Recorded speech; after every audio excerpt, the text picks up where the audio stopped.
Enjoying the best of the African Cup of Nations live here in Morocco. It's the AFCON 2025, as many already do know, and quite a number of interesting games we've seen so far. No fewer than 87 goals from quite a lot of matches. The group stage ended last year, the almost the last day of the last of the year, and now we are into the new year and a couple of days to rest. And looking back at how things have gone, I'm here with my amazing colleague, one of Africa football experts, Micky Jnr. Micky, it's a pleasure having you on these chats, and surely everyone who has been seeing you world over, having your thoughts as per what has been going on in Morocco, definitely will be excited to also reckon with many of your takes on what has transpired so far. And basically, I don't know what's the feeling like, being in Morocco for a couple of days. Look, Morocco is amazing, beautiful country. One of the countries I love so much in Africa. Um, Good facilities, infrastructure, logistics, transportation, good internet connection. The weather is good also. The food they have here is amazing. The feeling is great having other few journalists coming in through, watching the games together, sharing ideas. It's more like home away from home, and we've been able to establish and make good contacts and good connections all over. And looking for, I mean, to the games that we've seen, they've been amazing games, tactically, defensively, all that put together. I think, like you're even mentioning now about the number of goals scored, it shows that look, African football is amazing. It's beautiful. It is when we talk about it, when we promote it, when we make noise about it, then the world can know that look, Africans also cherish what they have. And so for me, the feeling here has been amazing. Like I've been saying, I love every bit of it. When we go for media tournaments like this, it's also an opportunity to learn and to grow and to continue to share more insights about the game. So yeah, so far so good. All right, and definitely, I don't know what's your thoughts about the quality of group stage we've had, the quality of games.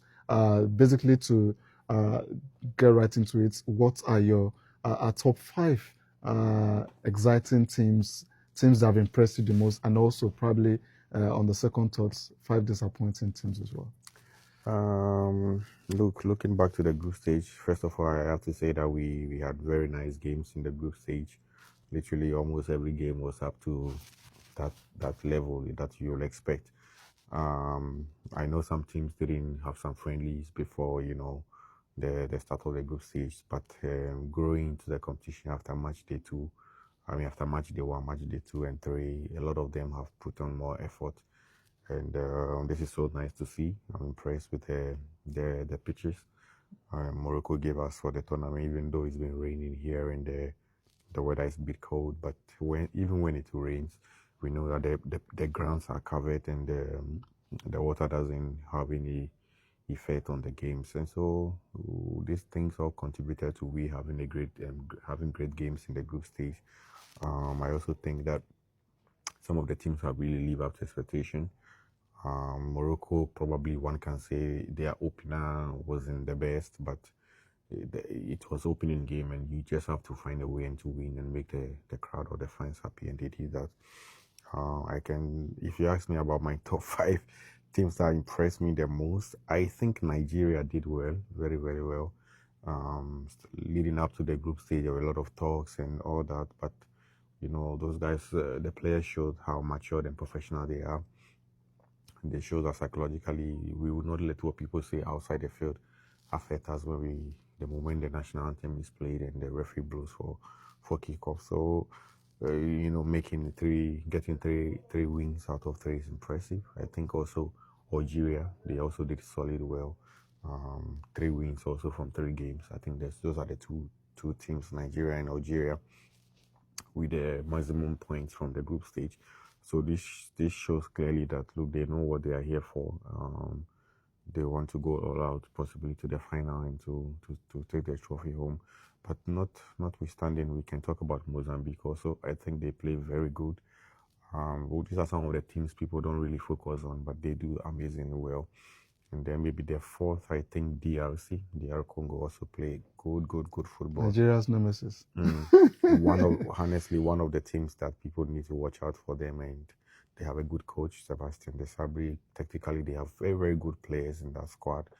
Bakambu, Fiston Mayele, you name them, and the like. So, and I think the fifth, I will give it to, it's difficult to mention, but I think Morocco also, because as host nation, the pressure is incredibly Massive, high. It's massive. Everybody wants you to, and looking at all that they are giving for this for this tournament, for this organization of the AFCON, you will expect them to probably host and win, that kind of thing, And so how they've been able to, put through the pressure, pick 7 points and to top the group.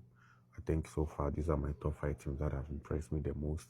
South Africa, yes, people can talk about South Africa, but they are also finding ways to grind their results. And I think they struggled a bit against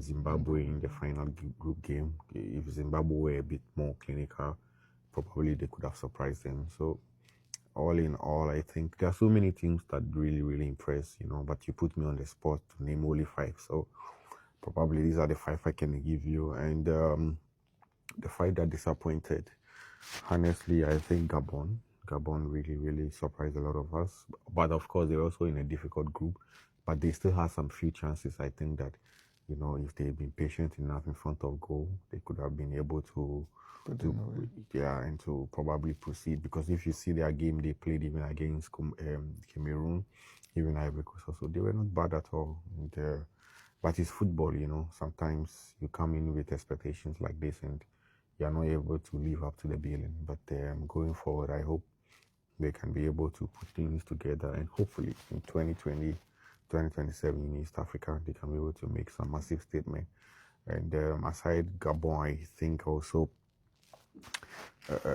Uganda, probably because they've been playing very good football during the qualifiers, and they had some recent friendlies also. I was surprised, because even that game against Tanzania, people were saying that maybe it could have been a game that if they had won, could have put them in good position to qualify for the round of 16. But it's football, and like I've been saying, sometimes you prepare. When you go in the game and you don't take your chances, opponents take it and you are punished. So Uganda also quite a bit disappointing there.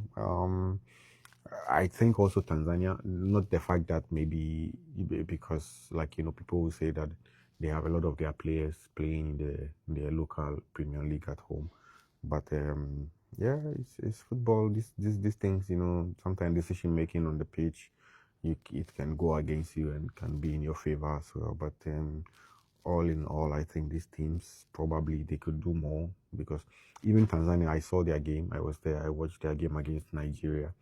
And I thought probably they could have gotten something from that game, because towards the end of the game, they had some few chances that they could have. Exactly, they could have gotten a draw even from Nigeria game. And against even Uganda, they did so well, only to concede and then have a draw from that game, and then against Tunisia also. But yeah, the next team also that disappointed me a lot is Tunisia. Look, Tunisia is one team that they will always have a solid qualifiers. But when they go in the tournament, they flatter to deceive. And it's a question that I always ask myself. Because when they were playing even the World Cup qualifiers, I think they are the only side from Africa who didn't concede a goal. Yeah. But then you see they are in AFCON and see the surprises. They even struggle to beat Tanzania in their final group game. So I think the last team, Mali, look at the stars. They have top players every single time, and then when they go in competition, they struggle to win games and to give some beautiful football. But sometimes you can't blame those teams, because African football is very dicey. It's unpredictable.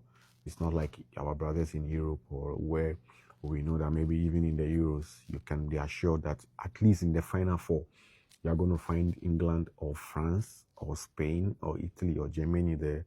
But African football, you can be surprised at any time. Look, now Mozambique is in round of 16. Tanzania, for the first time, are in round of 16. So even Benin also, so it's like this for African football, and we love it also because these are a lot of surprises and shocks that makes the competition exciting, and they give us something to always write or to talk about. So yeah, I think these are my few takes on what we saw so far in the group stage.